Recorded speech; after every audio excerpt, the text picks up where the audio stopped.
Good morning, boys and girls. Today is Friday, May 1st, 2020. It's a new month. It is May. So hopefully our weather will start cooperating and it'll feel more like May. Your journal today is a fun journal entry.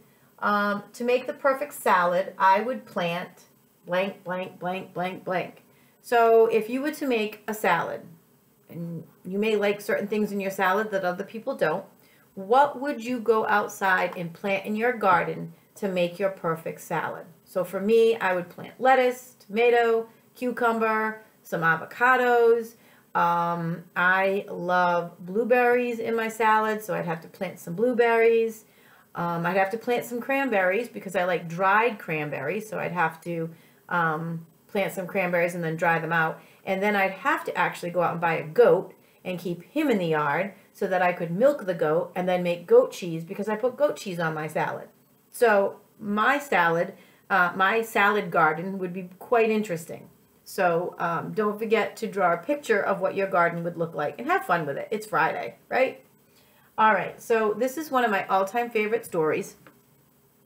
It is called Spaghetti in a Hot Dog Bun, and it's having the courage to be who you are. And it was written by Maria Dismondy and illustrated by Kimberly Shaw Peterson. This book has a very great message.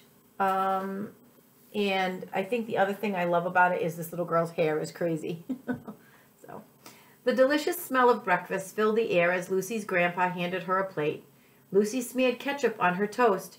She turned to her grandpa and said, "Papa Gino, Harriet said she's never heard of ketchup on toast. Her family uses butter and jelly."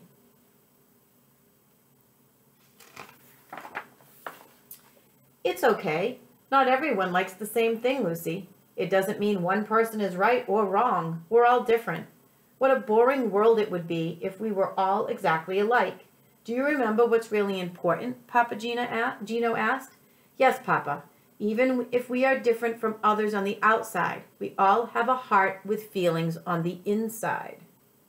Right? All our bodies are the same on the inside. It's just the outside that look different. "That's my girl. Remember, when you treat others with love and kindness, you are doing the right thing," Papa Gino replied.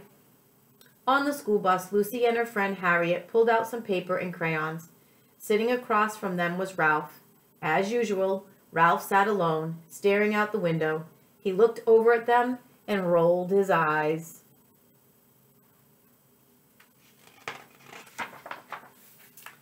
In the classroom, Lucy sat down near the teacher.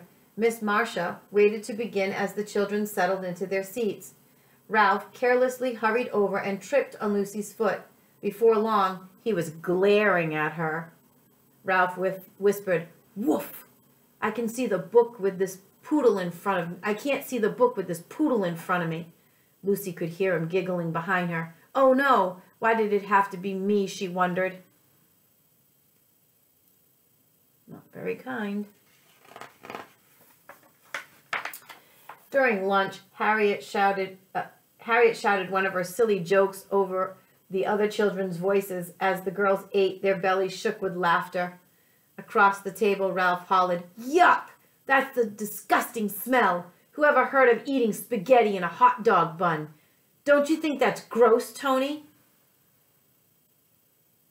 I think the reason why I like this story is because when we have spaghetti at school, I watch a lot of you take the spaghetti and put it in the wheat bun and then eat it that way. So it reminds me of this little girl.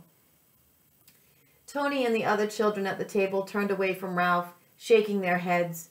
Ralph continued, "Poor little Lucy with her hair so poofy." Tears filled Lucy's eyes and she began to cry. On the way home, Lucy thought about what had happened. Maybe Ralph is mean to me because he thinks being different is bad. I wish he would stop teasing me. And here he is dropping crayons in her hair. Slowly, Lucy stepped off the bus. "How was your day?" Papa Gino asked. "Fine," she mumbled. Papa reached over and pulled a crayon out of her hair. "How did this happen?" he asked. Lucy didn't say a word. That night, as Papa Gino tucked Lucy into bed, he asked, "Is everything all right at school?"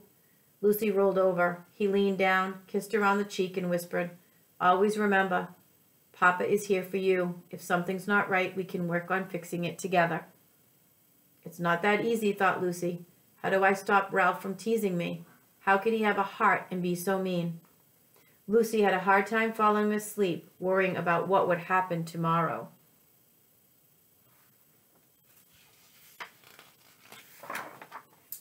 The following day, Lucy was surprised to find Ralph leaving her alone until, "Lucy, I'm sorry about yesterday," Ralph snickered. Lucy took the bag Ralph handed her. Inside were dog bones and a picture with a note that read, "Lucy, Lucy eats stinky food that puts us in a big bad mood. Lucy, Lucy, hair shaped like a cone. Here's a treat for you, a yummy dog bone." The beating of Lucy's heart was so loud she knew everyone around her could hear it. Her body began to tremble as she tore the note into pieces. "Stop! It hurts my feelings when you do this, Ralph," Lucy said. "Please stop." Ralph turned and walked away.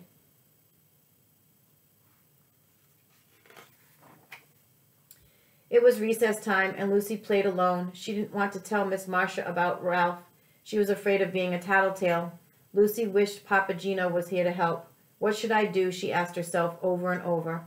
The bell rang and recess ended. "Help!" cried a child off in the distance. Tony ran up and yelled, "Ralph got himself stuck on the top of the monkey bars. It's the funniest thing I've ever seen."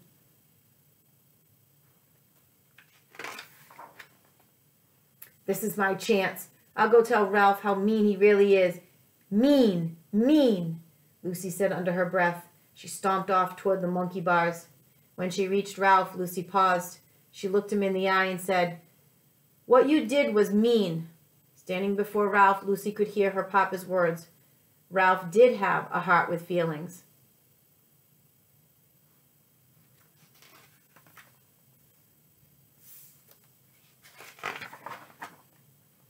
In that moment, she decided what she should do.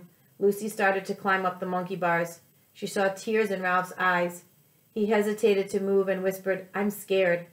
Lucy reached for him and said, "Here, take my hand." And she helped him down. The two walked back into the classroom without saying a word.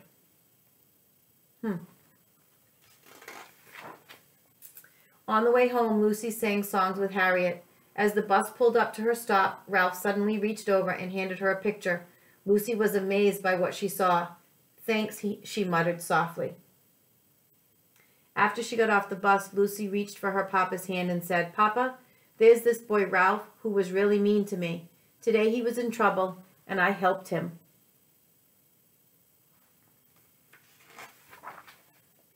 Papa Gino hugged Lucy and replied, "That took a lot of courage. It wasn't the easiest thing to do. You choose to be a good person and to treat others the way you want to be treated. I'm so proud of you, Lucy." As they walked home, she asked him what was for dinner. When Papa Gino said spaghetti, Lucy knew immediately what she would have for lunch the next day. Her favorite sandwich, spaghetti in a hot dog bun.